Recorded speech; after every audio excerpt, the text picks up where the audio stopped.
2026 Mississippi DMV Motorcycle Permit Test 1125 questions and complete answers. Question 1.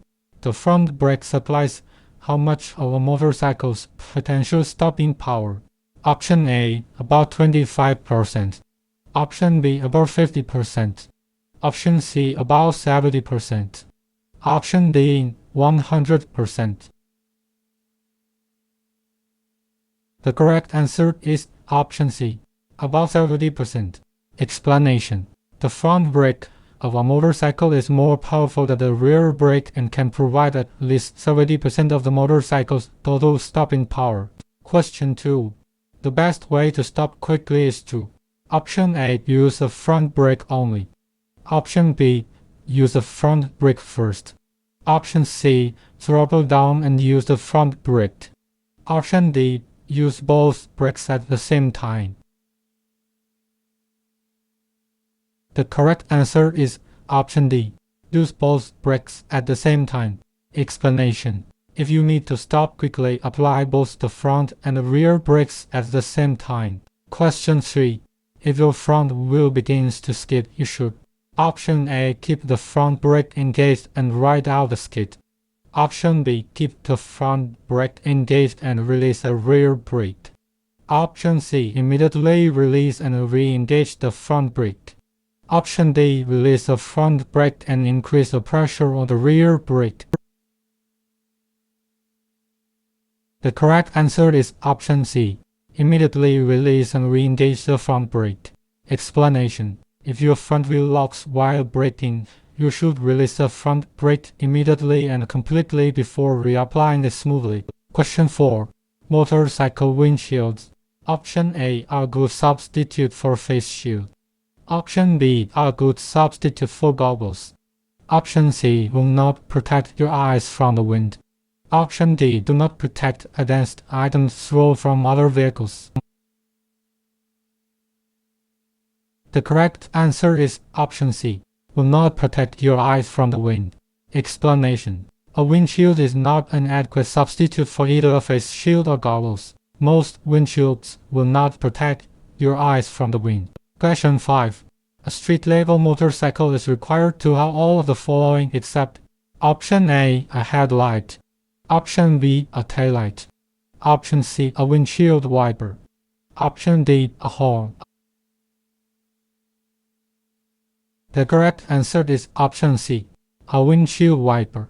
Explanation. For a motorcycle to be street level, it must have a headlight, taillight, and a brake light, front and rear brakes, turn signals, a horn, and 2 mirrors. Question 6. Of the following, which is not considered protective clothing? Option A, a leather jacket. Option B, full-fingered gloves. Option C, long pants made of denim. Option D, athletic shoes. The correct answer is option D, athletic shoes. Explanation. In the event of a fall, a motorcyclist can receive protection from a leather jacket, long pants made of heavy denim, and full-fingered gloves. It is best for a motorcyclist to wear lace-up boots, high-top boots, or heavy shoes that support their ankles. Question 7. If you wait 1 hour to ride after having one alcoholic drink, Option A, you cannot be arrested for drinking and driving. Option B, your riding skills will not be affected by the alcohol. Option C, effects from the alcohol may still remain. Option D, you will be fine as long as you ride slowly. The correct answer is option C, effects from the alcohol may still remain. Explanation. On average, a person's body can eliminate the alcohol content of about 1 drink per hour. However, it is still possible for alcohol to accumulate in a person's system even if they consume only 1 drink per hour. This accumulation can still affect their ability to ride safely. Question 8. When braking on a slippery surface, you should: Option A, use only the rear brake. Option B, use only the front brake. Option C, use both brakes. Option D, not use any brakes but downshift. The correct answer is option C, use both brakes. Explanation. To ride safely on a slippery surface, you should reduce your speed and avoid making sudden moves. Use both brakes if you must slow down or stop. Question 9. To reduce the amount of time you need to react to a hazard, you should: Option A. Always ride under the speed limit. Option B. Cover the clutch and brakes. Option C. Drift into neutral when slowing. Option D. Pull the clutch when turning. The correct answer is option B. Cover the clutch and brakes. Explanation: in potential high-risk areas, such as school zones or construction zones, cover the clutch and both brakes. This cuts down the amount of time you will need to react to a hazard. Question 10. When riding in fog, you should: Option A. Use your high beam headlight. Option B. Use your low beam headlight. Option C. Use no lights. Option D. Alternate between the low and high beams. The correct answer is option B. Use your low beam headlight. Explanation: you should use your low beam headlight when riding in foggy conditions. Do not use your high beams when riding near other vehicles. Question 11.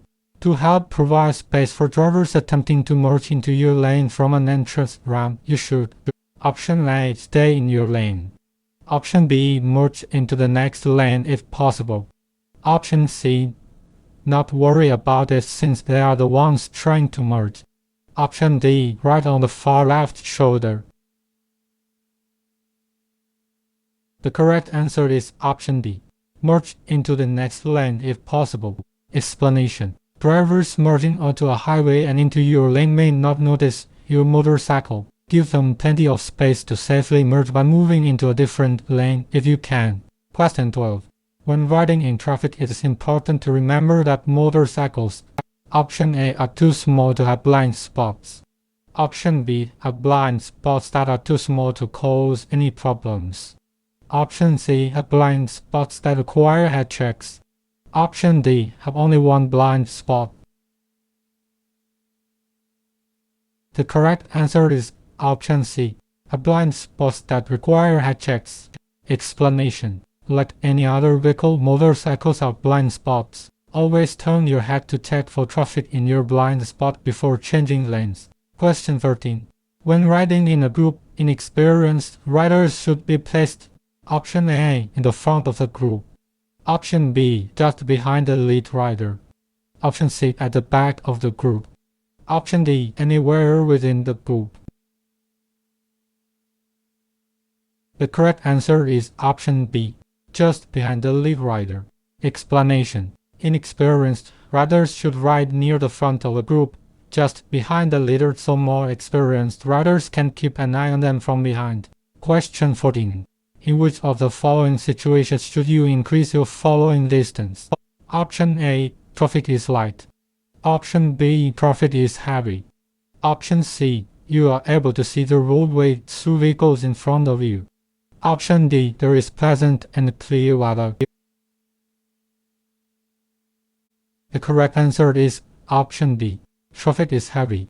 Explanation: while a 2-second following distance is generally adequate, you should increase your following distance anytime conditions would require a longer stopping distance, such as when the pavement is slippery due to poor weather conditions. Additionally, you should increase your following distance at night if you cannot see through the vehicle ahead and when traffic is heavy. Question 15. Most crashes occur during the day. To lessen the chance of being involved in a crash, you should: Option A. Wear darkly colored clothing. Option B. Wear brightly colored clothing. Option C. Not ride during the day. Option D. Look for safer routes. The correct answer is option B. Wear brightly colored clothing. Explanation: to minimize your chances of being in a crash, you should make yourself as visible as possible by wearing brightly colored clothing when riding, even during the day. Question 16. Which of the following is not a way to prevent a friend from driving while intoxicated? Option A. Arrange a safe ride home for them. Option B. Get them involved in activities to slow their drinking and keep them busy while they sober up.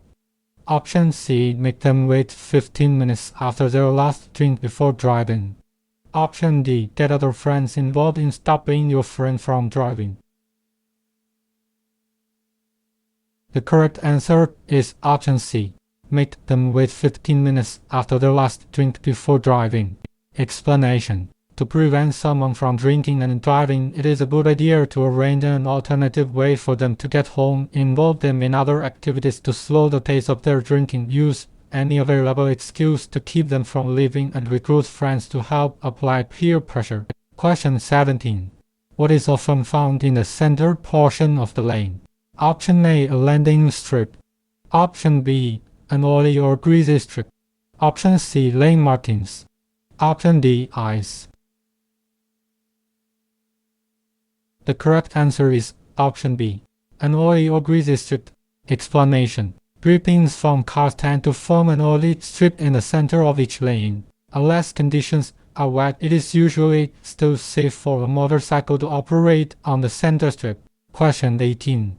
A pre-ride inspection should be done. Option A. Before every ride. Option B. Once a week. Option C. Once a month.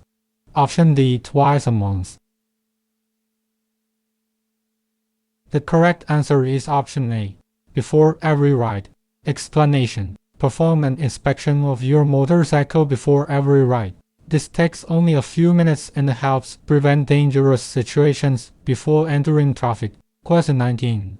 A helmeted rider is blunt more likely to survive a crash than a rider not wearing a helmet. Option A. 2 times. Option B. 3 times. Option C. 6 times. Option D. 20 times. The correct answer is option D. 3 times. Explanation. No matter the speed, riders who are not wearing helmets are 3 times more likely to die from head injuries than riders who are wearing helmets at the time of a crash. Question 20. If your front tire locks while braking, you should.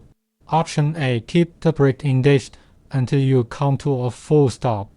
Option B. Release both brakes and close to a stop. Option C. Release the brake lever and use only the rear brake. Option D. Release the brake lever until the tire regains traction. The correct answer is option D. Release the brake lever until the tire regains traction. Explanation. If your front wheel locks while braking, you should release the brake lever until the tire regains traction and reapply the brake. Question 21. Your normal searching routine should include Option A. Frequent head checks. Option B. Frequent body checks. Option C. Turning your entire body to look at your surroundings. Option D. Keeping your eyes focused only in front of you. The correct answer is option A. Frequent head checks. Explanation. Frequent head checks should be a part of your normal scanning routine. Only by knowing what is happening all around you can you be prepared to deal with your surroundings. Question 22. Under ideal conditions, maintain a minimum blind following distance. Option A. 1 second. Option B. 2 seconds. Option C. 3 seconds. Option D. 4 seconds.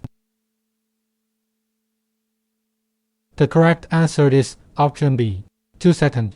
Explanation. Under normal conditions, you should maintain a following distance of at least 2 seconds. Increase your following distance anytime conditions are less than ideal. Question 23. Before changing lanes, you should. Option A. Turn your head to check for vehicles in your blind spot. Option B. Rely on your mirrors to show you all of your surroundings. Option C. Point in the direction of the lane change. Option D. Speed up to get ahead of other vehicles. The correct answer is option A. Turn your head to check for vehicles in your blind spot. Explanation. Motorcycles have blind spots just like any other vehicle. You should always turn your head to check for traffic in your blind spot before changing lanes. Do not rely on your mirrors alone. Question 24. How does the stopping distance for motorcycles compare to the stopping distance for cars? Option A. Cars need much longer to stop. Option B. Cars need a little longer to stop. Option C. Motorcycles need longer to stop. Option D. Both motorcycles and cars take about the same amount of time to stop. The correct answer is option D. Both motorcycles and cars take about the same amount of time to stop. Explanation. Under normal conditions, the stopping distances for motorcycles is nearly the same as it is for cars. However, delivery payment makes quick stops especially difficult for motorcycle operators. Question 25. If you must ride over an obstacle, you should: Option A. Decrease your speed as much as possible. Option B. Lean the motorcycle to one side. Option C. Speed up if possible. Option D. Stay on your seat and remove your feet from the footrest. The correct answer is option A. Decrease your speed as much as possible. Explanation. If you are unable to avoid an obstacle and must instead ride over it, slow down and approach the obstacle at as close to a 90-degree angle as possible. Keep your motorcycle straight up and down if possible. Just before contact, roll off the throttle slightly to lighten the front end of the motorcycle.